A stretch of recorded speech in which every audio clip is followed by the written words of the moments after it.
Arestado ng National Bureau of Investigation ang isang Chinese national at ilang kasabwat nitong Pinoy dahil sa umano'y pag-iespiya, partikular na sa mga EDCA sites. Yan ang balitang pambansa ni Luisa Erispe ng PTV Manila.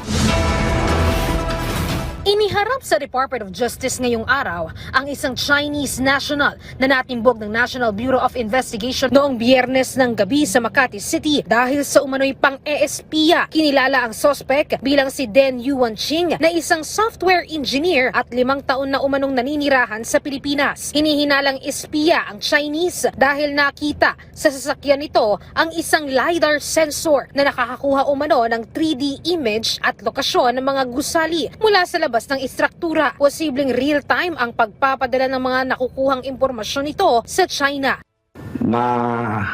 Hagilap namin yung kotse na ginagamit nila ay RAV4 bearing plate number NBN 2628. Nakamount doon yung kanilang mga espionage equipment. Technology, pati human intelligence. So marami pong nagsusumbong sa atin about these kinds of activities.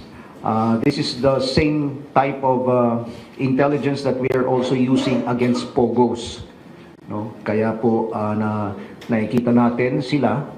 Ayon sa National Bureau of Investigation, ilan sa naikutan ng lugar ng sospek ay ang mga EDCA sites sa Luzon, ilang power plants, National Grid Corporation of the Philippines, opisina ng mga LGU at meron ding mga pinagkukuhaan ng langis at mga malls. Hinihinalang nagsimula ang pagkalap ng impormasyon ng Chinese national mula noong Disyembre at nalibot na nito ang buong Luzon.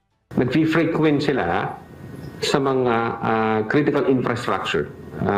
Specifically military camps, bases, power plants, LGU offices, police camps, stations, even shopping malls. Meron na ho silang mapa kung saan iikot. In fact, ang plano ho nila pagkatapos nilang maiikot yung buong Luzon, target ho nila yung buong Visayas at Mindanao naman. Aminado ang AFP, delikadong impormasyon ang nakuha ng sospek kaya naghihigpit na sila ngayon sa mga opisina at base militar sa Pilipinas. China. Itong nahuli po natin ay isa siyang specialist in terms of control engineering and then automation and engineering din through interdiction operation. Good afternoon, sir. I'm Zian Ambrosio from ABS-CBN. For General Browner and for Director Santiago, regarding, would you know how long na po ang operations nito kaya? Since na-mention nyo na dati nang merong ganito. And second, ano po yung participation? May kasabwat naman umano ang suspect na 2 Pilipino na sina Ronel Jojo Balundo Besa, Jason Amado Fernandez na driver din ng sasakyan. Pero ang isa sa Pinoy na nahuli, tumanggi sa mga aligasyon. Ba't ka umiiling? May kooperasyon ka dito? Wala. Wala. Yun ang gusto mo sabihin. May gusto ka pang sabihin?